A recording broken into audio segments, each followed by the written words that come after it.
Namaste and welcome to Satsang this morning.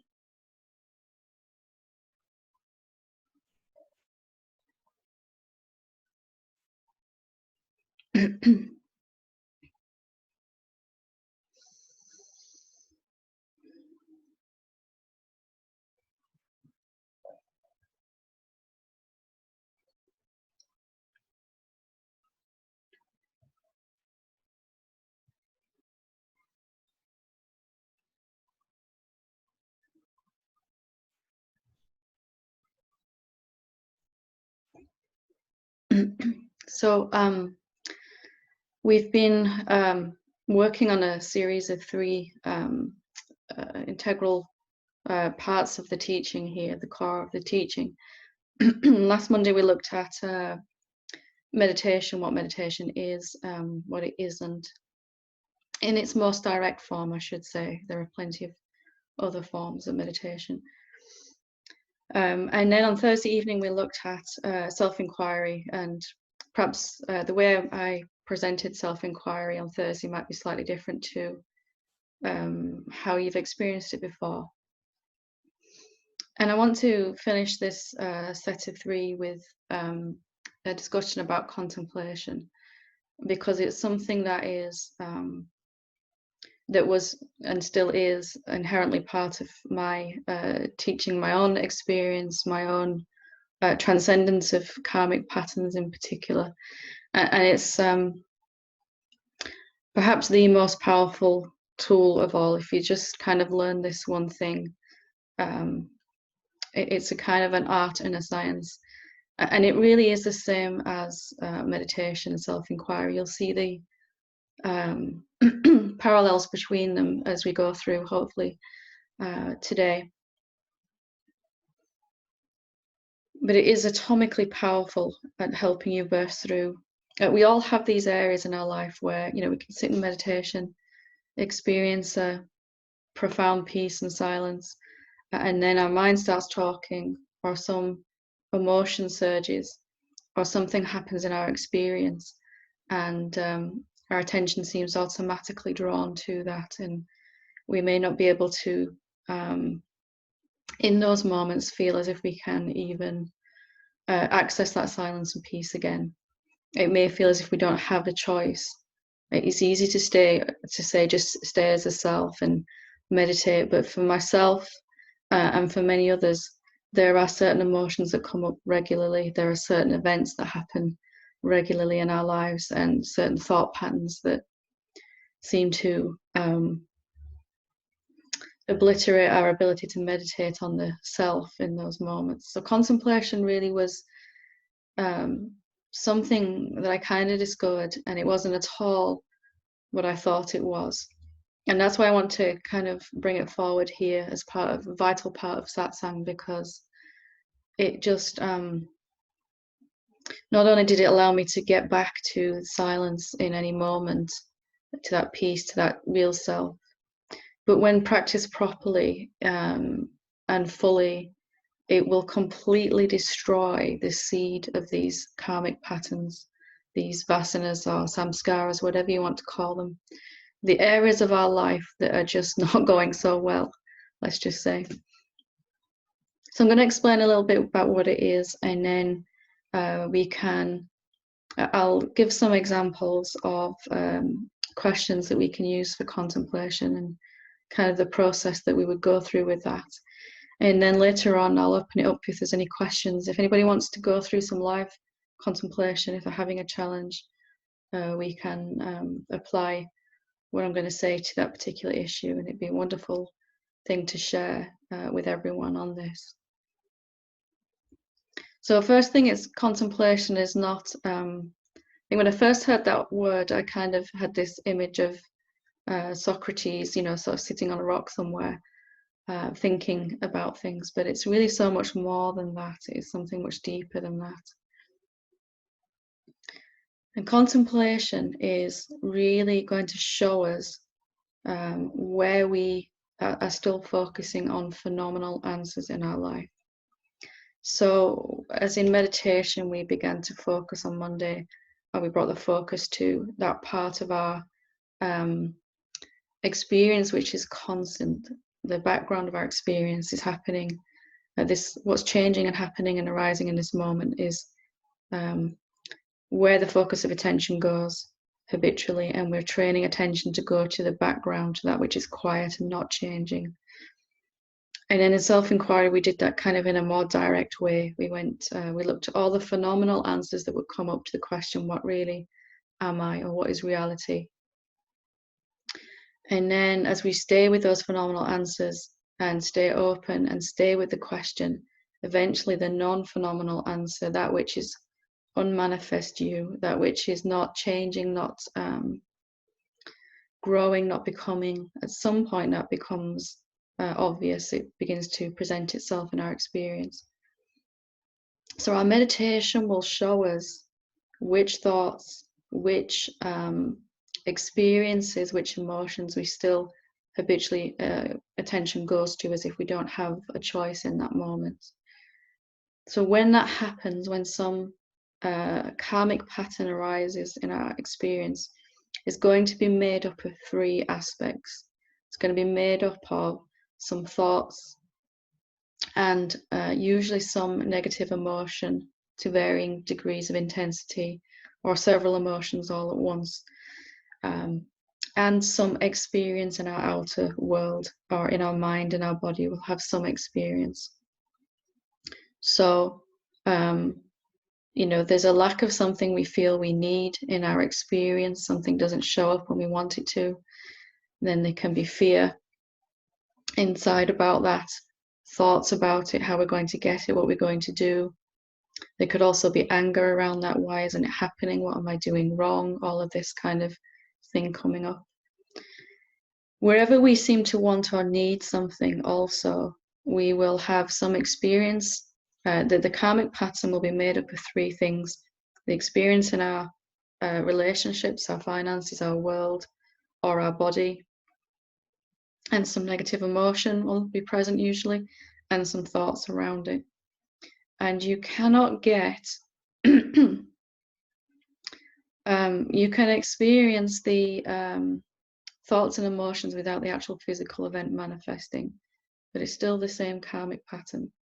Even right now, if we think about someone you don't like or some problem you're having in your life, you don't actually need the thing to show up in your experience to experience the effect of the karmic pattern.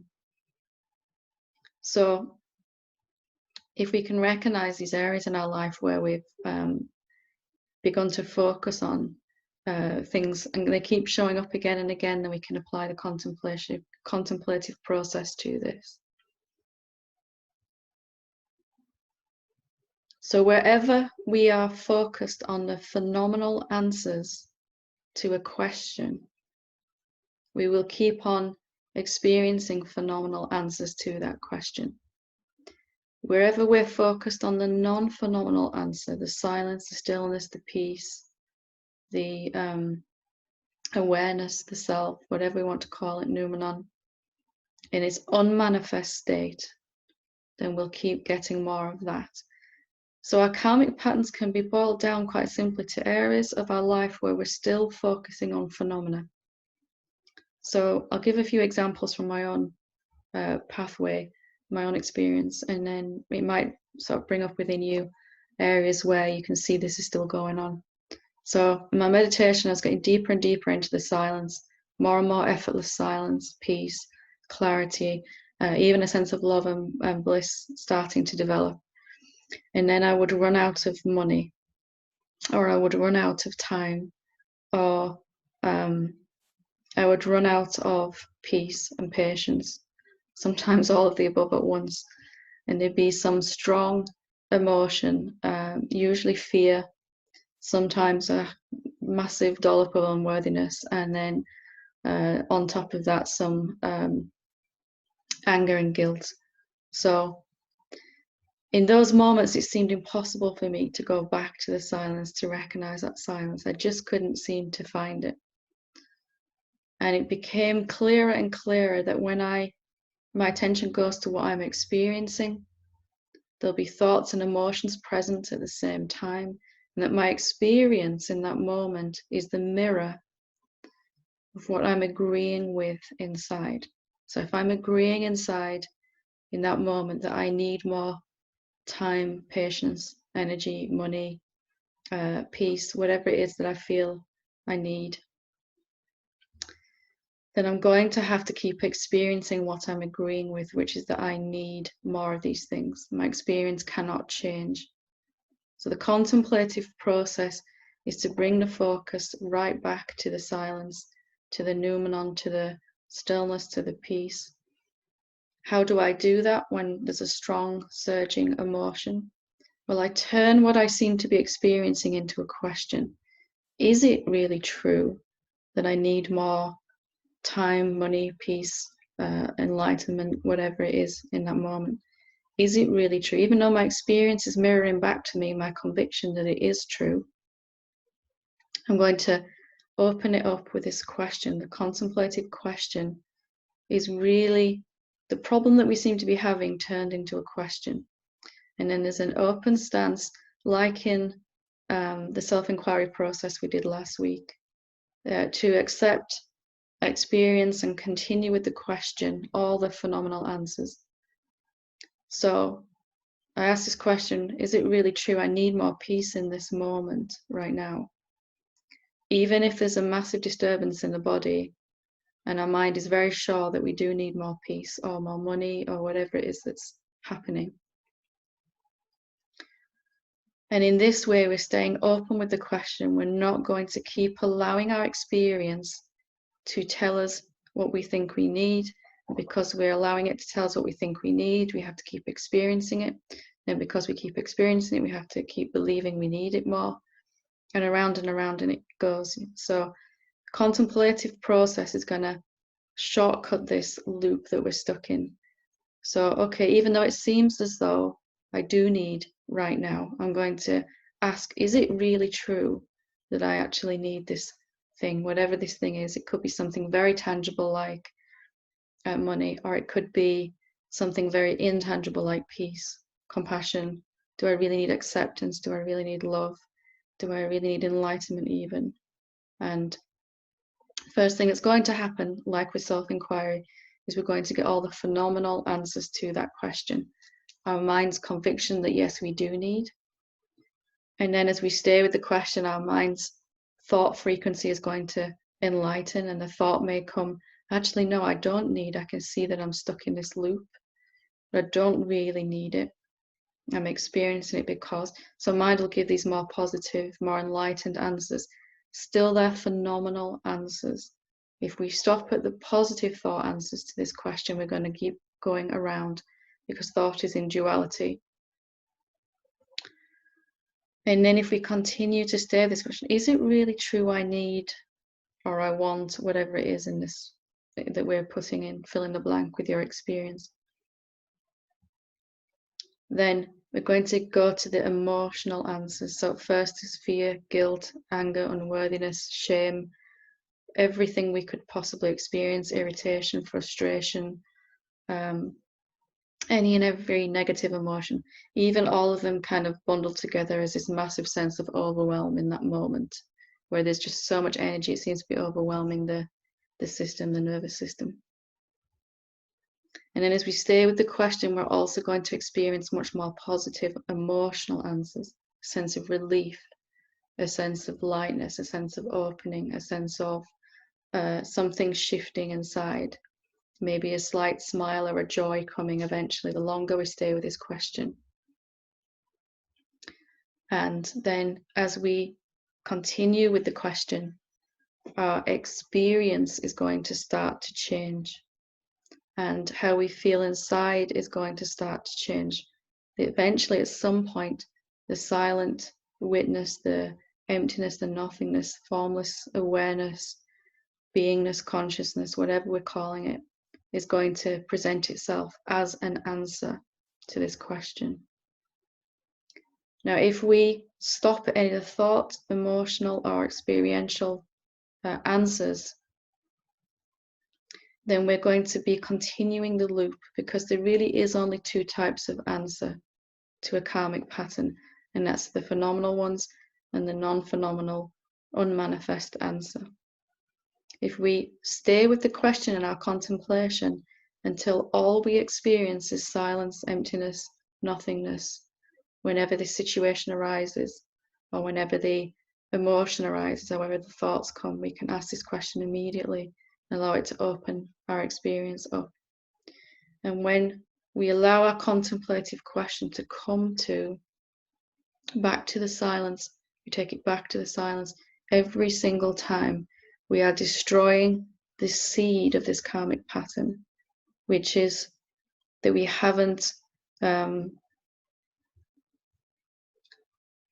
as we allow the silence to be the answer that we prefer gently, we're not making the other ones wrong, but that we're not stopping with the question until we get back to this silent piece. Then in that silence itself, thinking stops, mind stops, and there is no more seed for this thought pattern to then experientially manifest in our life in a phenomenal way. So we'll either be experiencing our thoughts and emotions about the trigger event that's happening, our karmic patterns, or we'll be experiencing the non-phenomenal answer around it, the silent awareness, knowingness. So if you can see what I'm experiencing, either in my finances, my relationships, my body, my work life, wherever the pattern is playing, is a reflection of my agreement with the thoughts about it. My focus on those thoughts, even if it seems automatic and involuntary, is giving agreement to it. The very fact that attention goes there means we're going to experience those thoughts over and over again. So what's the way out of those loops? It is to say, well, my experience isn't ultimately real. It's happening because I am a formless self already, infinitely powerful. And when I put my attention on these thoughts or this emotion, I get more of the same. And if I stay with the question, if I turn that into a question, if I go from, I really, really am sure I need this thing, to, is it really true that I need this thing? And I stay with that question every time it comes up, every single time it pops up. I go to work with the question where I can remember it. I'm driving around with the question. I'm making a cup of tea with the question. Every time it pops up, I take this question back to the silence. Then I'm destroying the root of the karmic tendency. And at some point it won't arise. And even when it does, before it's destroyed, you won't be suffering. You'll see, here's an opportunity to take my focus back to the silence. So contemplation dovetails really well into meditation, self-inquiry. It's a kind of focused inquiry, if you will, on which type of answer we want to live from. So in my own pathway, I did this. I did the meditation, accessing the silence, the awareness, the stillness as often as possible. And where I felt I couldn't, or something kept on happening, I'd apply this contemplative process, and I would stay with this question until there was silence, only silence. And then when I experienced the silence in answer to the question kind of got dropped. Next time it came back up again, I asked it immediately and took it right back to the silence every single time.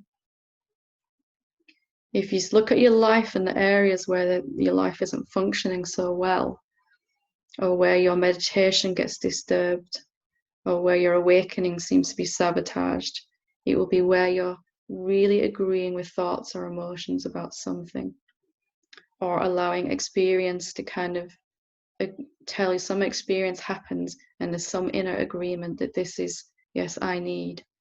If you look at the experience that's happening, there'll be something that you seem to need in that moment, even if it's only peace. You're peaceful in meditation, and then the dog starts barking outside and there's some irritation and suddenly you seem to need peace.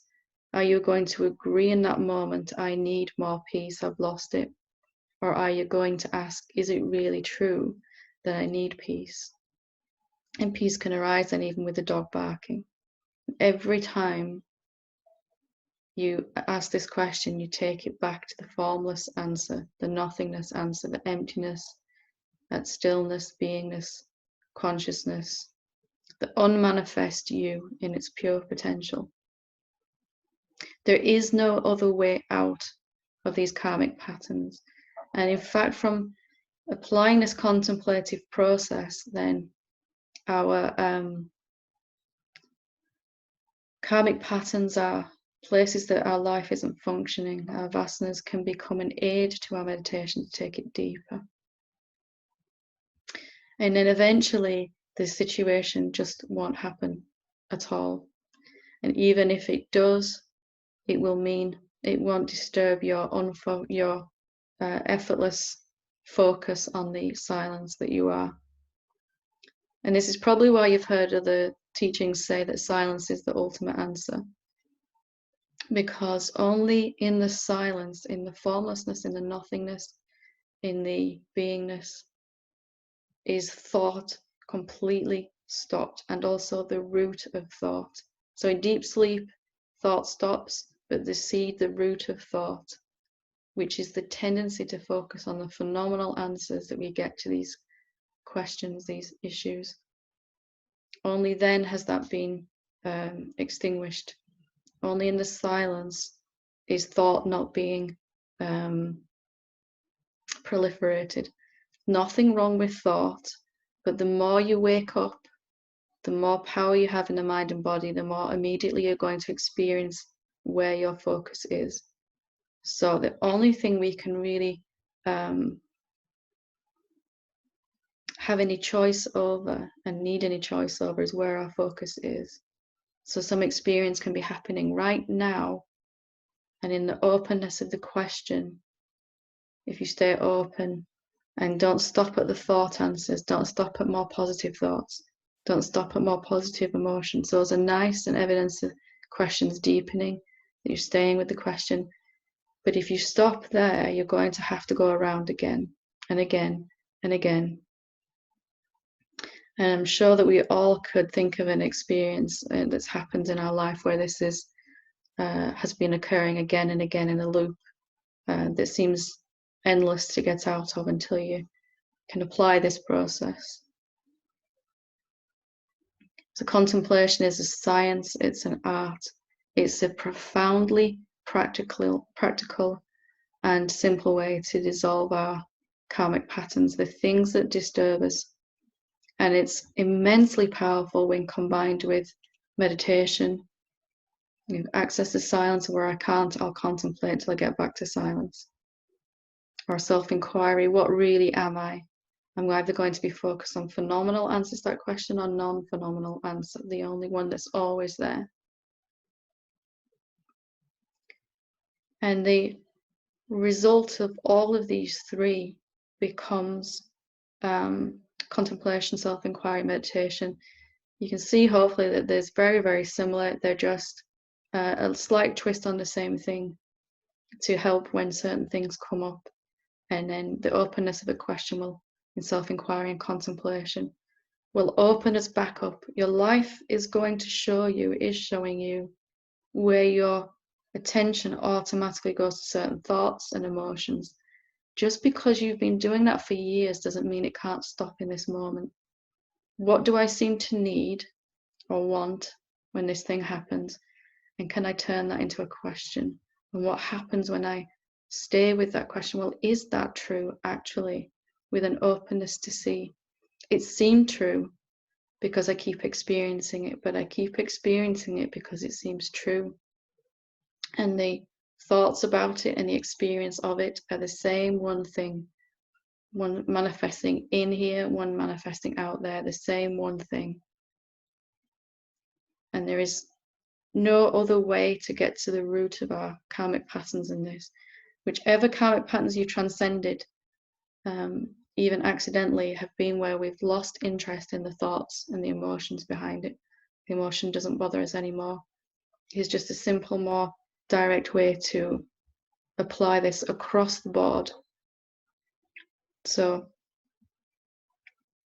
combine this contemplative process with some meditation or with self-inquiry, and both of those are the same thing. So is contemplation. It's just a way just another name of how to shift the focus back to the noumenon, to the silence, to that which is not changing, to that where thought is impossible. There is no way to have your focus on phenomenal answers of thought and emotions, or on the silent, still awareness. It's one or the other. You can have your focus on the noumenon, on the awareness, on the silence, and the body can be feeling an emotion, but you are no longer sustaining that and propagating it and setting up the next loop of this cycle.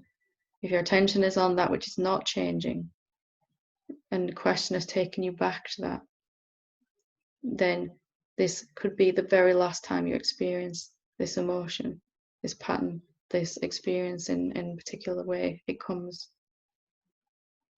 And then your experience will begin to agree with your knowingness, the silence that says, I don't need anything. I don't even want anything. There is nothing wrong right now. All that seems obvious in that silence, that peace, is going to become a very much lived experiential reality. It's not going to be just a theoretical thing.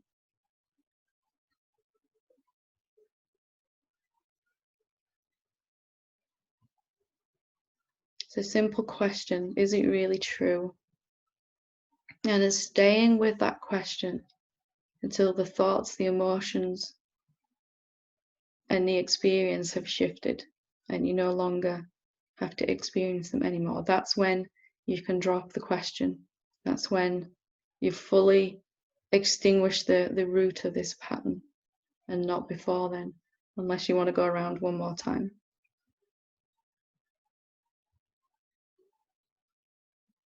So I'll take an example, but if anybody wants to go through a particular example or something that's going on in their experience, then you can click on participants and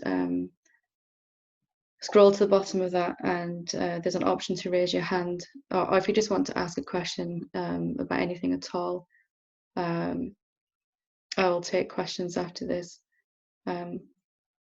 With a couple of hands up, let's go directly to the questions, because they're better live, real life examples of how to apply this, hopefully. So we'll start with Sophie.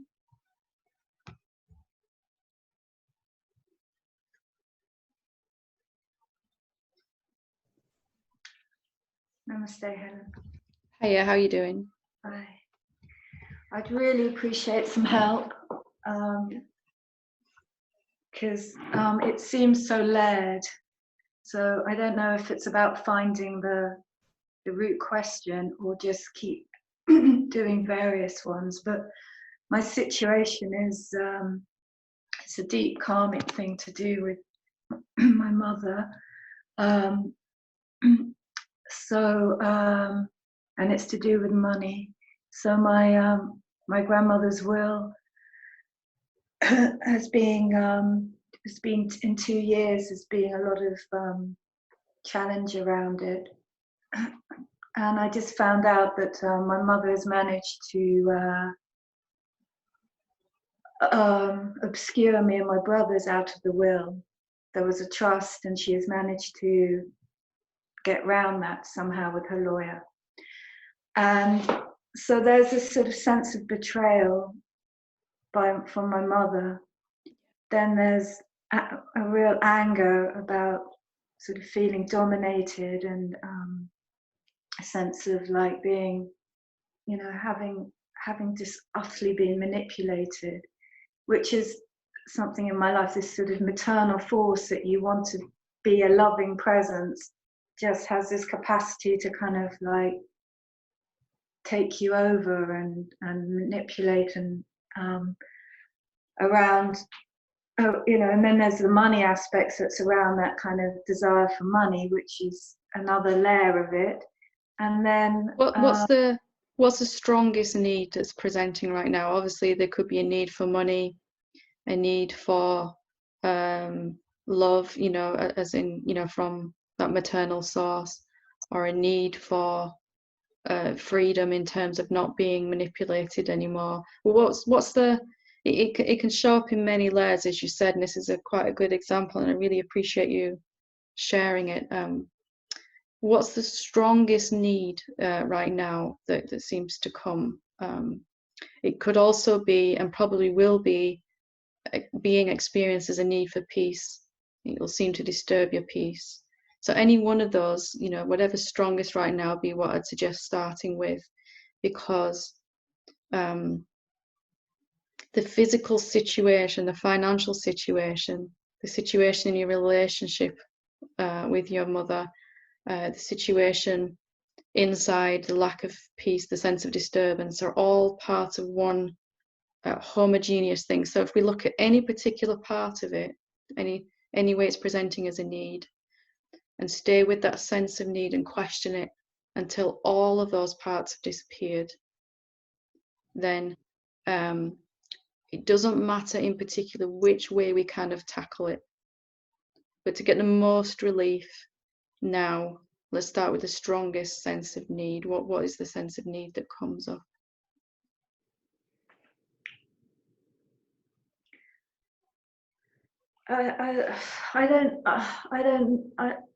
Is the peace, because there's so much anger, and the anger is, there's the anger, you know, I was looking at your, you know, you say that anger is, life isn't fair and I can't get what I want. So there's that, but there's also the anger of, it feels like the anger of the soul fighting, you know, having its own autonomy destroyed. You know, that sort of like a kind of sense of being overwhelmed by another being. Makes you really, makes you kind of furious, you know, because you feel like you've been, and I know that the calling of all of this experience is a great opportunity, and to you know, find that in me that isn't movable, isn't, you know, is powerful in all of that. So this is really such a, you know, and it's such a strong experience to have to live through. So, but I don't really know what the, other than I'm just so, I'm obviously very upset, but I'm very angry. Let's start then with the need for peace, because I think that's a universal thing that we all experience as well.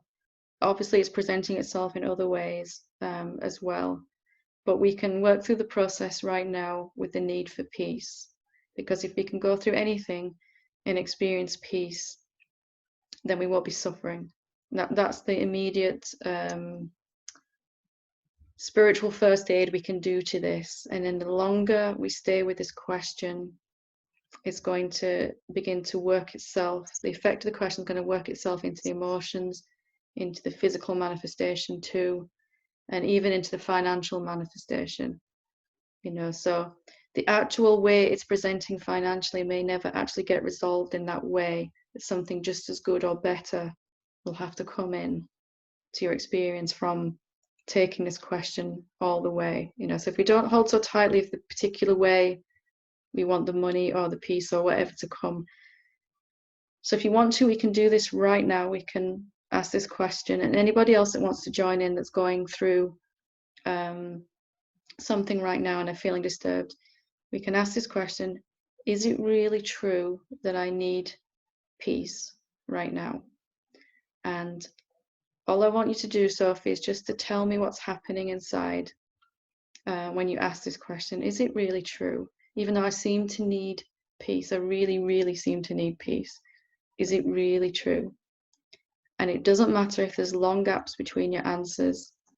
Just want you to tell me what's happening inside your experience when something changes, or probably your mind's telling you, yes, you really do need peace right now. It's not here, you know. And we're just sitting with the question with an openness, curiosity. Is it really true, actually? Because we know what happens if we go with the thoughts on this one, you know. So what's happening inside when you just sit with this question? Well, there's a lot of, I feel like I'm coming up against a wall inside of myself. of the emotion, of the resistance to peace. I don't know, it's like, as you said, the holding on to the whole circumstances of that situation. It's this kind of indignant righteousness. My mind is very much yes, but yes, so but I want, I've been done over. It's that kind of like. So there's some negative thoughts. There's very definitely a huge wall in that. These are types of answers, aren't they, that are coming right now to this question. Is it really true I need peace in this moment? So mind has plenty of answers. There's an energetic answer as well, isn't there? This kind of resistance, barrier, wall thing. And we're not going to try to do anything with them at all. We're just going to honor each way answers are appearing. So you just notice the wall, resistance, whatever we're going to call it. Might be a 10-foot wall, but we'll just notice it and we'll stay with the question. Are there any other answers to this question that want to come? Is it really true I need peace? Just staying with the question. You don't have to do anything here. We're just open. You're doing so well with this. Really, really well. I'm crying, so I mean that's an answer as well, isn't it? Emotional answers, yes. So some positive emotions. You're laughing. You're also crying. You've got both ends of the spectrum at once. This is good because your body is doing something with the energy. It's beginning to move, isn't it? So we're going to stay with the question. Sorry. I'm shaking. I'm all over the shop. It's okay. Don't worry. There we go. Yeah. Sorry. Okay. There we go. Sorry. So the shaking is also an answer, isn't it? It's a physical answer. Your body has a lot of energy right now. It's going to do things with it to try to release this energy. Okay. You might find yourself yawning, laughing, crying, shaking, just a general sense of like somebody's plugged you into the socket, So just going to stay with this question. Whatever answer appears, we're not going to judge any answer at all. Okay. You're in a nice safe space here to really look at this. Just staying with the question. You don't need to do anything at all. You're just open to all the ways the answers want to appear now. You might find your body wants to take some deep breaths as well, or some breathing might happen differently. That's all good.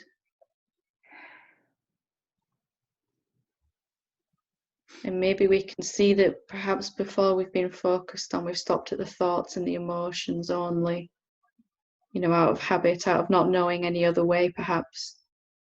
But we can keep going. There are deeper layers to this question, deeper answers here. You're doing very well. Really, really well. I'm just, it's just on the feeling level, but just allowing that to be there. I don't know how to. That's absolutely perfect. There's emotional answers, there's thought answers, and energetic answer going on right now, isn't there? Yeah. And we're just going to let all those be as much as we can. And then we're going to stay with the question, is it really true that I need peace right now?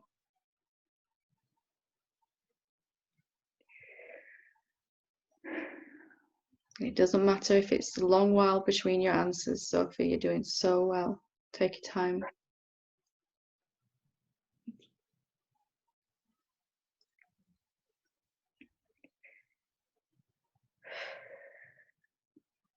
Can you feel inherently that your body knows how to deal with this energy?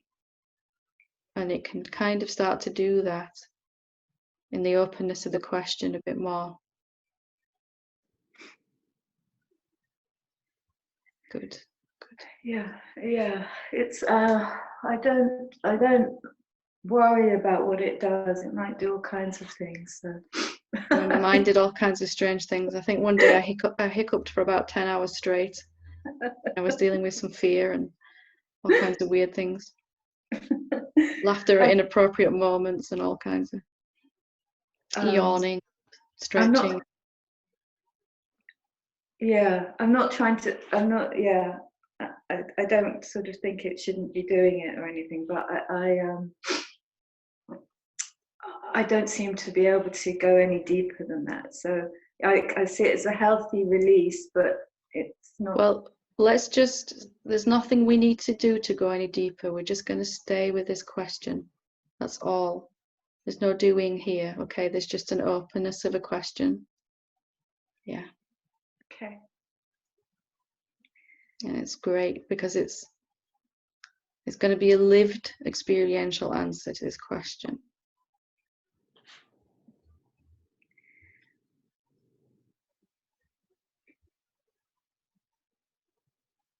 And however long the emotions come for and the energetic answer, totally honor that.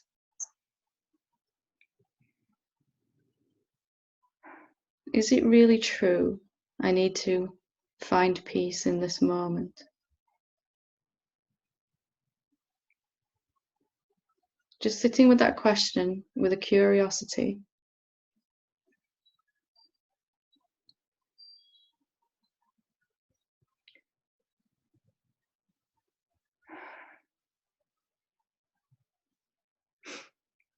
Right now you might be experiencing a different type of answer, which is a starting of a relaxation in the body.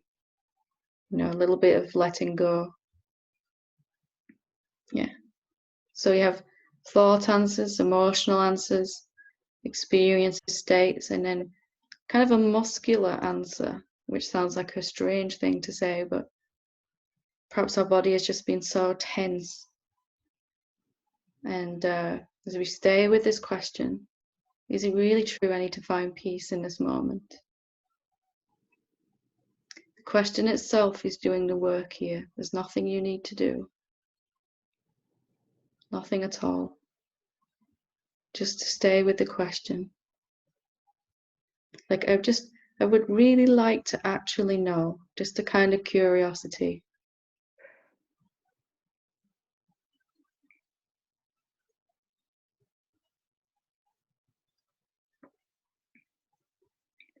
You're doing so well.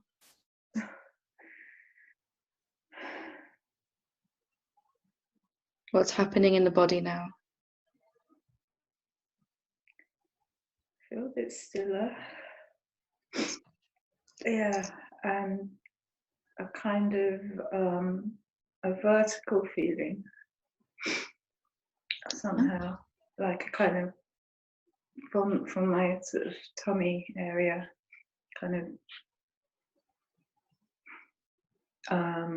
like a kind of it's hard to describe, but it's just like a feeling of like a rod or something that is there.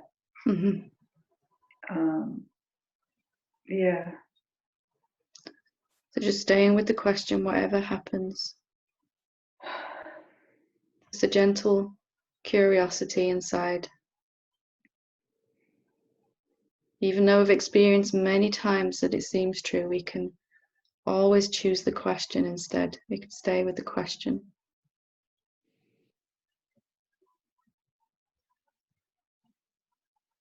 As we continue with the openness of the question, kind of move deeper into the answers. Not better answers, just kind of deeper. Gone through the thoughts, the emotions, even the energetic kind of answer. And into the muscular answer, and even further than that. Simply by asking the question and not rejecting any answer at all.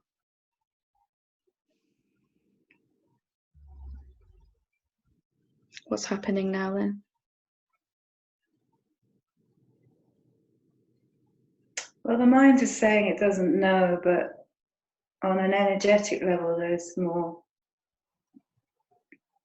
just more presence. That's, I mean, that feels like an answer on a deeper energy level. So the energy is calmed right down.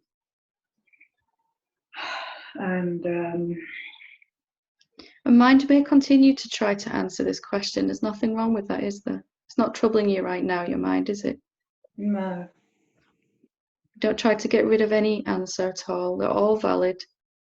We're just going to experience the fullness of the answers rather than just if you only focus on the thoughts and the energy, which can have a lot of charge behind it, then we have to keep going around and around again.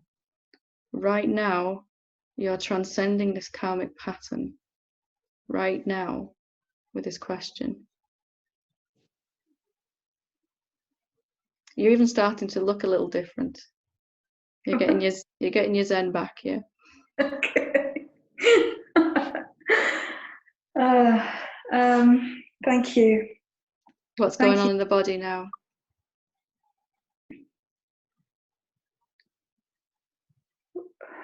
Well, yeah, there's that restlessness, but it's not. Does that have to disappear before you find peace? Or is there peace now, right now? It's kind of strange because there's peace, but the question is, I don't need peace. So it's kind of like a contradiction. So you're experiencing now the experiential answer to the question, is it really true I need to find peace? So we can either think we need to find peace or really feel we need peace, or we can actually experience peace as an answer to that question. And sometimes all of those, there can be thoughts, still be a kind of restlessness energetically, but also peace. And the more you do this, every single time this comes up, you ask this question, the less phenomenal answers you'll get before the peace arises, and eventually only peace. If you stay with this question every time this situation arises in your life, either emotionally or actually physically or financially, until the emotions and the financial situation and the thoughts are no longer coming, not by rejecting them, but by going right through them and deeper into the moment. And you get to a point you can't even remember what the question was because it just seems irrelevant, because you're experiencing peace. Mm. And each time you ask this question, you'll go through these stages that we've just done in minutes and then seconds and then instantaneously peace. What's the benefit of doing this? Every time you do this, you're no longer fueling the cycle. You've cut off its oxygen supply now. Right? If you focus on the thoughts and the emotions and the charge of it only, got to go around again. There's no other, because we've got to keep experiencing what we're agreeing with, what we're focusing on. We're not agreeing with it, obviously, in terms of we want it, but we're agreeing with it with our automatic focus because we're not sure how to go deeper. You know, so it's a very simple thing we've done, isn't it?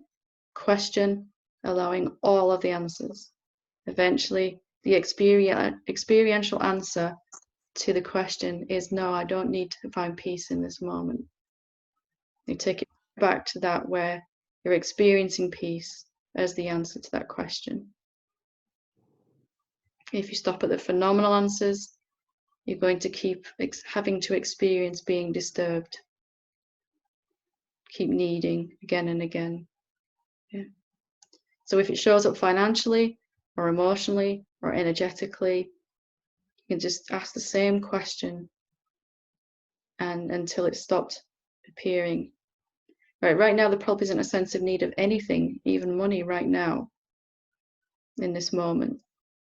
Only if you go to future, thoughts about the future, is it going to seem like a real need. So working on any level of it is working on all of them.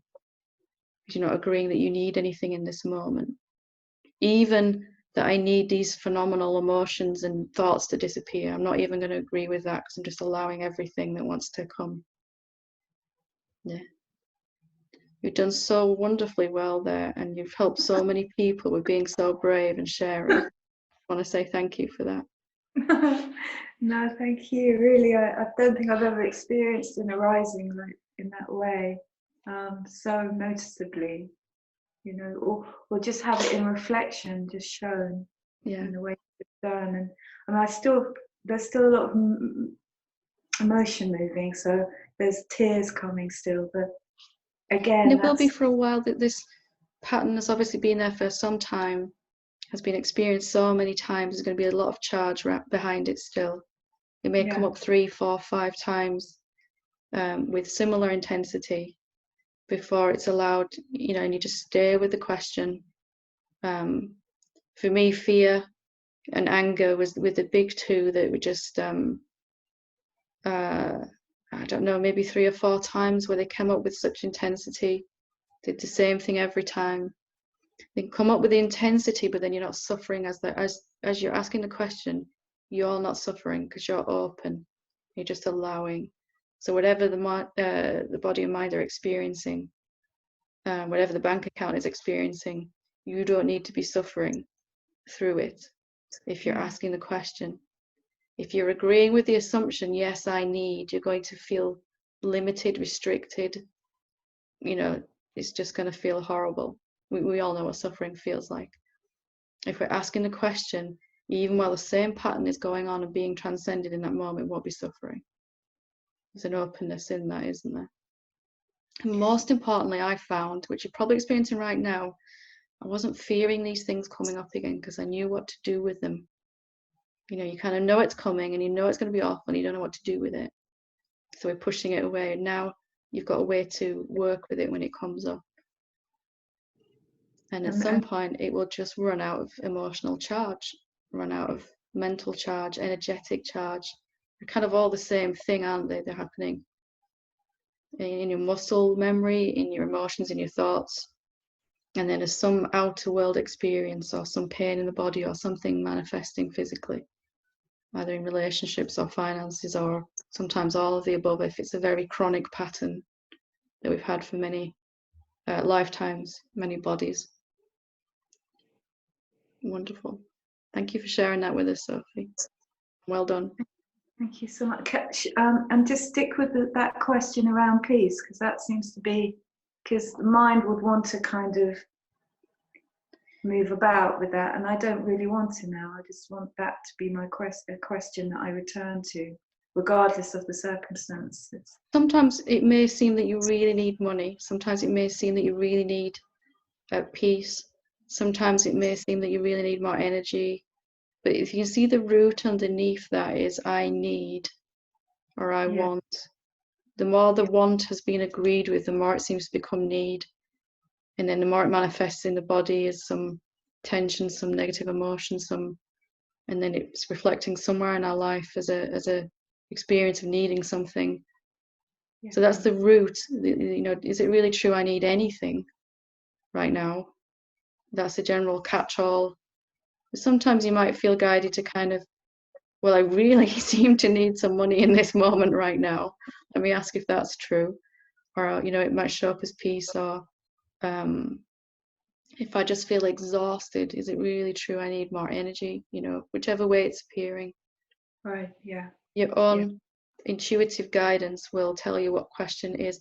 But really, any question is the beauty of contemplation. Any question at all is going to give you that openness. You cannot believe any thought at all while you're questioning. You're absolutely silencing your, you're not proliferating any thoughts at all while you're open with a question, which is why self-inquiry is just so powerful. What actually am I? You know, or what really am I? That type of thing. Lovely. Enjoy your peace. Thank you. Thank you so much. Thank you. Lovely. Can we go to Steve? Thank you, Ellen. And thank you, Sophie. I was great with that. It was wonderful, and yeah, I think you've answered my question really well. So I was in a situation yesterday, and I've been started opening meetings a bit in AA. You know, I was invited to this meeting. There were 1 or 2 people there that I used to know from church who were still in church, you know, sort of half when I left, I sort of left it all behind, you know, and I felt judged, blah blah blah. I sort of fell out with everybody in the church, and I've seen them a lot since then. I just try and keep it to myself, you know, and they don't mention it much now, but I always think I know what they're thinking, you know what I mean? I'm lost and all that bloody lot. And when I was doing it, going back about 30 odd years ago now, but when we were doing it in AA, we did cause a lot of trouble, a lot of division and blah blah blah blah blah. You know what I mean?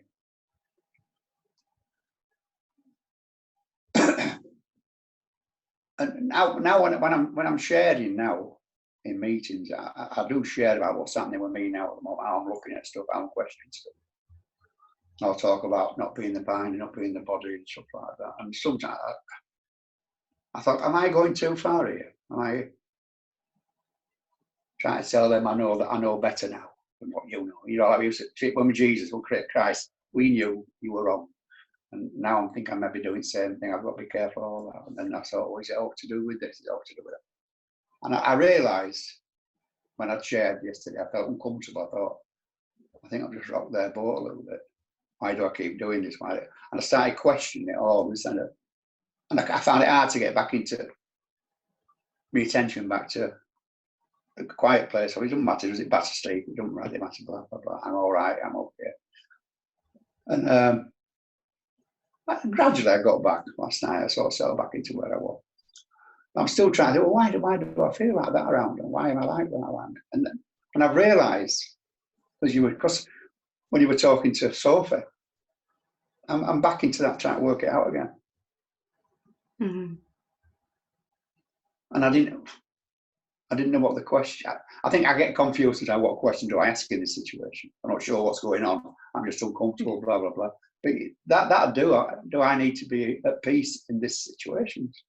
That's the one thing that's common with every karmic pattern, isn't it?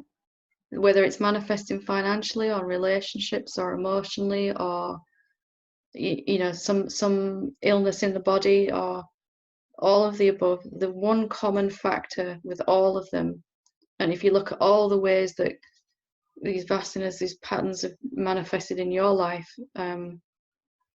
there's one common thing underneath them, and that is a lack of peace, suddenly a sense of disturbance, and a seeming absence of peace. And that's the one thing that's always present in all of them. You know, if we could go through any situation in utter peace, we wouldn't be trying to change that situation at all, no matter what happened. We'd be, you know, so that's the one common root, isn't it? Like you said, there's always this one thing that seems to be missing in that moment, and that's peace. That's why these things come up in stark contrast. We'll be deep in our meditation, in this wonderful state of peace, and then something happens, the phone rings, or someone knocks on the door, or something seems missing in that moment. And it seems to manifest in the emotions in a physical way as well, but always as a lack of peace. Yeah. I seem to lose my peace. And that's the root need, isn't it?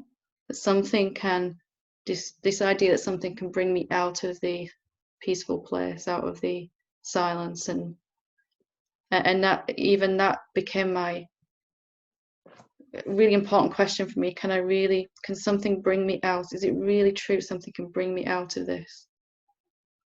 You know, I really stuck with that question for about 3 months or something, like, you know, almost like a mantra, but not like, you know, just every time I felt disturbed, like something had pulled me out of that meditative state. You know, some person, something missing, like money or argument with someone. It's not everything. I just like, okay, I seem to now need to get back to that state. You know, and that was the root of it. I need. But did you still find yourself sort of going through the debate? Can I change this? Can I, at first, you know? At first, wrong, the more I stayed with the question, the less and less thought answers came to it, and there was more just emotional answers, and then peace.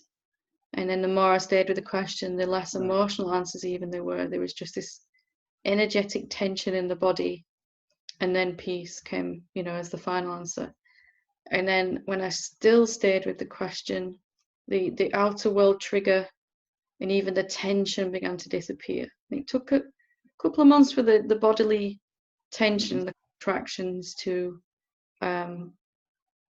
fully go to where the body was just relaxed all the time and kind of open and forgot how to close up again.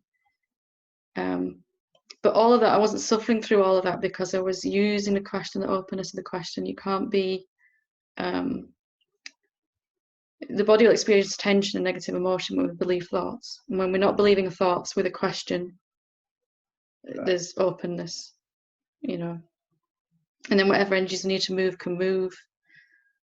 So the thoughts should be, without rejecting them, and the negative emotions, they should be diminishing each time you ask this question.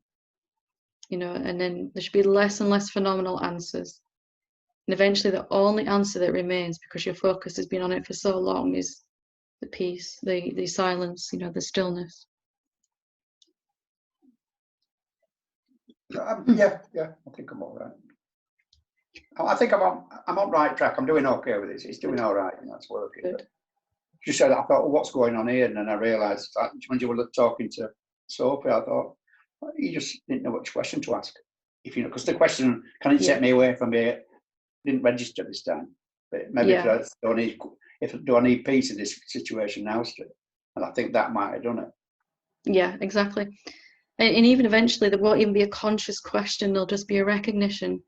Hang on, I'm focusing on some phenomenal answer here. That's right, yeah. You know, and there'll be an automatic shifting of deepening into what other answers are there here that I've excluded in this moment.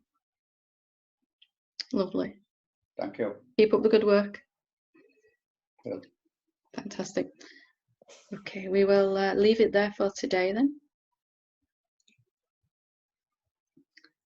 Thank you very much for the brave sharing today, and namaste.